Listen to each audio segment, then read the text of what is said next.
Coming to you straight from the Rio Grande and beyond. Broadcasting to the four corners of the globe. So grab your seat, your coffee, or your sundowner. Okay, everybody, here we go. On point, as always. This is Gloves Off. Gloves Off. Back at you, Gloves Off. I'm Professor Buitrón. I'm here with Texas State Representative Richard Raymond, and we're going to touch base on how 2021 is going to start. Good to have you, brother. You doing good? Doing good, man. We got, 3 more days of this year left.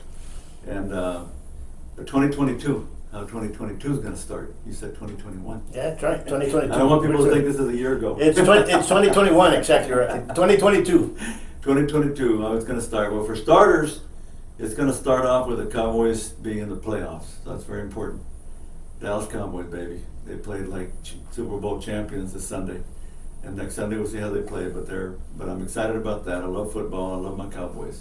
And then it's, we get past the bowl games, college bowl games, and we get past the playoffs and, NFL. And then it's, I think people will start thinking about 2022, Paul. I do. I think that, every year when we start the year, I think people are hopeful. I think it's just the American attitude. We're hopeful. We're a country that started from the ground up, and people want to believe, want to hope, want a better community and a better country, better state in our case, and I think that that's the attitude, and that's certainly my attitude. I'm excited. 2022, I think, can be a great year. I think it's going to be a great year. I think we start off. Listen, I just, we want to talk about the COVID, which obviously it's an important thing. But literally, before I came here, I went to the Department of Health, met with Dr. Chamberlain, the health director here in Laredo, and the, people who are 65 and over, 93% of all Laredoans have gotten their vaccine. From 5-year-old to and on, overall, it's over 90%. 90%. Obviously, that's very good news for us, because I think that's telling COVID, hey, we're ready. We're as a matter of fact, I'm very proud of this, Paul. We're the highest rate in the state of Texas, the highest rate. And again, we don't make anybody take shots. They take the vaccine because they want to take it, but we've taken it. People here took it seriously. They've taken it, and I think that we're going to have some of the lowest infection rates in the state as a result of it. So I think 2022, for starters, is going to be very good here in Laredo, because just like we have the highest vaccine rates in the state, I think because of that, we're going to have some of the lowest infection rates in the state. I don't care what COVID looks like. If it looks like Delta, if it looks like Omicron, it doesn't matter. I think we're going to have some of the lowest, and I think that's something to celebrate, something to be proud of. And so I think we're starting off the year in the right way, where unfortunately some other communities probably going to get hit harder. But here in Laredo, I'm very optimistic. Laredo's always been, we're resilient people. Yeah. We have 7 flags underneath us, so Yeah. we've been around for a while. Yeah. And Laredoans tend to take care of one another, and that's what that's what's proud to be in Laredo. Yeah. And you can see that when you go to college and so on and so forth. It's kind of they'll bunch up together and they'll help each other out. Absolutely. And that's just a different way in comparison to the rest of the state. Yeah. And I think it's just the way we were brought up, Yeah. from all the different cultures that have been around here, and different flags have flown. Mm-hmm. And we found out that, we're Texans, somos Tejanos, and that's just going to stay that's the way it's going to be. Yeah. I think there's going to be a positive change coming in 2022. Mm-hmm. I think the change is going to, businesses, we're going to lose some, but we're going to gain some, and they're going to become stronger, Mm-hmm. and they're going to become more resilient to what's going on. And I think that's what's going to change here in the near future. I think you're right. We look at our economy. Our economy here is strong and getting stronger. Some people took a hit, there's no doubt about it. You know that, we know that. But bounce back. A lot of people are able to bounce back, and those that had a tougher time, and as a community, I think, as you said, we're here to support them. We're here to help lift the boats, right? Lift all the boats. And so I agree with you, man. I think Laredo is going to be a model for the rest of the state, how to do it right. We have a very strong economy. We continue to, expand. I was up in Mines Road, in the Mines Road area between Mines Road and 35. and mile marker 13, where you have Port Laredo. Man, if you probably haven't been out there, Paul, but if you go out there and see, I mean, we are clearing more land. There's going to be more businesses coming in. There's going to be more trade. It's incredible, and I'm very excited about it because I've spent a lot of time investing, passing bills that help that area of Laredo, looking at legislation, getting funding, working with Henry Guerra. He brings it in from the feds. I bring it in from the state. We put them together, and we make progress. And if you go out there, if you just look at it like I did this morning, it's exciting. There's no other way to put it. It's exciting. There are going to be challenges because we got some transportation challenges, but you know what? I would rather have the challenges that we need to figure out how to make more roads and make more roads bigger and how we can accommodate these additional warehouses, additional trade. I'd rather have that problem than to be sitting there trying to figure out how do we get another business started. We're getting more and more businesses starting in Laredo. It's very, it's a very positive sign. Yeah, and with that being said, a lot of things are going to change. A lot of things are going to change. I think Laredo's growth that was 10 years ago, or maybe 20 years ago. Mm-hmm. 20 years ago, Yeah. it was the second largest, fastest growing in the city, in the nation. Mm-hmm. I think that's about to hit us again. We And were better the fastest for a long. We were fastest for a long time. Then we slipped to second. So I think we could very easily go back to being the first. But we were the fastest. Who beat us? We beat Las Vegas beat us out. And then I think I'm sure we're doing better than Las Vegas at this point. And so I'm with you. I mean, I see it with my own eyes. I just see it, everything that's going on. And we have to take advantage of that and not take disadvantage of it. Don't Absolutely. say, oh yeah, we're doing fine and not pay attention to it. We Right. better start paying attention to it as a whole. And it's nice to have the campaign in some ways because I've got the campaign going. I mean, I'm out there reaching out to folks, people that I've worked with for years, and telling them, look, my interest is creating more jobs. My interest is making sure more people have a chance to get a better job, get better pay, to be able to buy a house, build a house, be able to send their kids to college. That's my interest. Make sure that we have safe communities. That's paramount for me. I passed the bill, House Bill 1900, to make sure that you cannot defund the police. That includes in Laredo, Texas. I'm very proud of that. People want safe communities. People want communities where more jobs are being created, where good pay is being offered. That's what I work for. And you do it as a partnership, Paul. And I've always looked at it that way. It's a partnership. Government's not going to do everything. They can't. And the private sector is not going to do everything because they can't. And you work together. But always with the goal. Save communities, create more jobs. Give people more opportunity to get a better education. Things like that. And I see 2022 is here in Laredo as a year where you're going to see, in all those categories, things going in the right direction. And like we said, we've lost a lot of small businesses, Mm-hmm. but the ones that are here right now, I believe that this year, if they stay, they're going to be here for the Yeah, long and term. I think that again, to your point, I mean, we lost some, there's no doubt, but people fought, scraped, kept it afloat. People were purchasing however they could, drive through or over the phone, deliveries, whatever. People got creative because they wanted to help the economy, and so I think that a lot of folks have survived. They're survivors, and again, those that didn't make it, they're going to come back because all those folks that had businesses, they're entrepreneurs, Paul. They're entrepreneurs. They're going to come back. We're going to help them. Absolutely, absolutely. And one thing that you've always helped us with is you always helped us with especially with House Bill 4240, Mm-hmm. which that affects everybody. Yeah. And if you can explain that just a little bit. Absolutely. Well, that's a bill that I introduced, but it's a bill for those that are watching, that working with Paul here and with George Saldana and there's a lot of people from all over the state and really in different parts of the country, that came in to help us. Dr. Petra Dieter, in California, she's a national expert on this, and helped us with this as well. And so, unfortunately, we have in our home, in our community here, and all over the state, where parents get divorced, children are still young, and you're going to have. Unfortunately, you'll have some instances where one of the parents doesn't really want to see the kids. That happens. It happens. I mean, I saw it at a very personal level with my sister. It broke my heart, that my nephew. Anyway, so I've seen when they don't want to, but when they want to, when both parents want to see that child, it is so important that we as a society recognize more and more that we have to make that happen. And that when one of the parents is not behaving properly, when one of the parents is flaunting the law and saying, I don't care what the law says now, I don't care if the judge ruled that my ex gets to see the children, he wants to see or she wants to see the children, and the children want to see them, I don't care, I'm not going to let them, I'm going to make them hard on them. Well, this law that we laid out, I think is going to help move the ball on that one, because we passed this, which we passed in the House of Representatives. Unfortunately, it didn't make it out of the state Senate, but I have great hope that it will next time.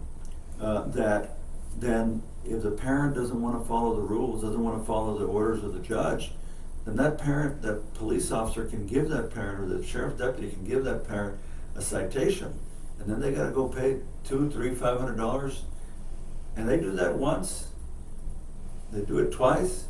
I think they're going to comply at that point. I think they're going to say, look, I can't afford to play around. I can't afford not to follow the judge's order. And so I think that alone, Paul, and we've discussed this, but I think that alone is going to change the dynamic. But the other thing is, I think that if they get 1 or 2 or 3 of these tickets, right, I think the district attorney is going to say, well, wait a minute, that's a repeat offender, repeat offender, repeat offender. And I think more and more DAs are going to be put in a position where they're going to chase those cases. They're going to take them, they're going to take them to trial if they have to. I think that's what's going to happen. But I really think, and I've talked to you, as you have, talked to a lot of folks around the state by now, and people are getting on board more and more on this. The more we worked on it, it was hard at first. But the more we worked on it, the more support we got. And so we passed it in the House, Paul. I don't know that anybody voted against it by the time I brought it to the floor. We had such strong support. I think pretty much everybody, there may have been 1 or 2 guys that voted against it, but pretty much everybody voted for it. So that shows you there's a consensus building. Absolutely. And so I think that when people look at it, they go, you know what, it's fair, makes sense, and it's going to help those children, very importantly, help those children that want to be able to see both parents, and just as importantly, that both parents that want to see their kids get to see them. You mentioned one thing. It's important that both parents get to see them. Yeah. There's also 50-50 co-parenting that also needs to be placed in there. And I think those are issues that would stop all this alienation that goes on in many cases. Yes. Of course, you're going to have those that are going to be far off, that there's nothing you can do about it. That's just their nature. Right. And, and with talking with so many people that have been involved with this and getting behind this and so on and so forth, right now we're doing a project, as we all know, it's actually a documentary on that. Mm-hmm. And it'll be out for people to actually understand, because we all have grown up with somebody and said, something's wrong, and we've seen that, whether it was a cousin of ours, a friend of ours, that, they weren't allowed to see their parents, or for whatever reason, one side or the other. And now, that after finding out by experience that there is a term called parental alienation. Let me jump in. I saw this the other day. Steve Perry, the band Journey. Sure. A lot of people on here will remember the band Journey, and Steve Perry is the lead singer. I always considered him to have, one of the top 3 greatest voices ever. And I saw this long interview that he did, because I was always curious why he's just stopped all of a sudden. And he started recording a little bit now again. But he said he was very close to both of his parents, right? And when he was like 8, they got divorced. And then he never really got to see his father. And it affected him. Here he is, I'm watching him be interviewed, basically 45 years after it had happened. And he said, I'm better about it now. He said, but I've always blamed myself, like I'm the one that made something happen here. He said, I couldn't see my father. I mean, something was going on there that the father wasn't able to see him, right? And here he is, one of the most famous guys in the world, one of the greatest singers in the world. And even after all of that great success, it still affects him that he wasn't able to spend time with both his parents. He said, I loved my father. He said, I just wanted to be around him, I wanted to see him. And when they got divorced, he said, we moved to another town. I forgot to tell you that. We moved to another town. And so, to your point, I mean, it affects people in a very profound way. Children, can affect them for the rest of their lives. And here's a high-profile example. Absolutely. You know? And there's a lot. This is, if we really look close, there's more than what we think of parents and children that are affected by this. Yeah. More so the children, you know. And one does this, one stands up, and one goes Yeah. after and does what it's doing, because you want to find out more about it for it not to happen to your children Right. in the future. Right. Because God forbid, some of them cannot take it. What's going on? Right. You know, some people are more resilient to the others, and would stand the storm. And then I see the point of some parents just crumble and just float, just become, how can I say, just disappear into Yeah. society. Right. And you see those factors. Some of them go into suicide, and believe me, we've stopped some. Yeah. And then some of them are more resilient. Then you have those that say, you know, it's not going to happen. Let's try to change this. So now you're seeing a little bit more of a voice, and I think now it's going to change things in the future. Like you said, I think it'll pass the next time around. Well, I think sometimes, I'll tell you, Paul, there's sometimes it takes me 3 or 4 sessions to pass a bill, because there's an old saying, there's one way to pass a bill, but there's 1,000 ways to kill it. Mm-hmm. And so you have to jump over so many hurdles. People think it's easy. It's not easy to pass legislation, but it's very rewarding when you do, because you see the impact that it can have on society and helping. And this is one where I'm very excited about it, because we passed it out of the House. I think we'll pass it again in the House. We have very close in the Senate. And if that passes, I think it's going to be, in some ways, could be landmark legislation.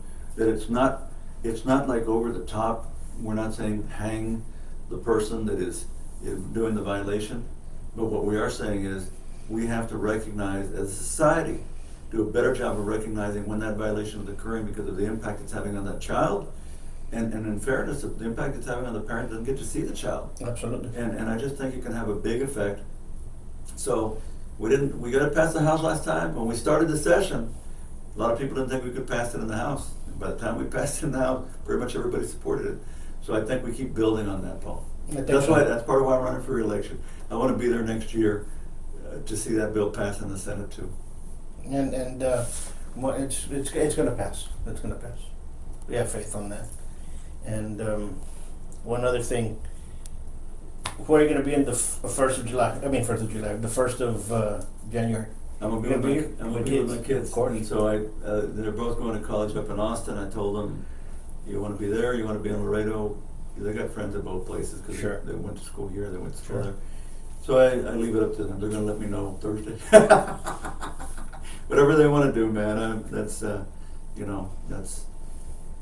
I feel about it. I'm not going to be at some party. I'm not really much of a drinker, so and I love people, but I love my kids more than anything else. Absolutely. Speaking of kids, that's Absolutely, I'm with you. I'm with you in that. You don't go out much. You do stuff with your kids. That's Hey, the way it should man, be. I mean, Christmas Eve we went and watched a movie, the 3 of us, and had a good time. Absolutely. Yeah. Well, Hey, man, Happy New Year if I don't see you. thank you. Happy New Year for 2022. 2022, and hopefully it's not 2022 part 2 of 2020. So that's 2022. Laredo, I'm telling you, I feel very good about Laredo, dude. I feel real good about it. I think we've prepared. It's been a battle. We haven't won the war yet, but we've been winning these battles, and we just have to have that attitude. To me, that's the attitude. It's like, hey man, we don't back down, and we circle the wagons, like you said, into the community. We work together. We pull each other up. That's it. That's what we're doing, and you can tell I'm excited, man. I'm excited about the way things are going. I'm excited about 2022. At a personal level, I enjoy campaigning, man. I do. I mean, it gives me a chance to, hey, how are you feeling? What's going on? And it's also nice to see people that you've helped that want to help you now. You know what I mean? I mean, it's rewarding. You don't do it for that reason, but it's nice to see it. Absolutely. There's no doubt about it, man. It's nice to see it. So.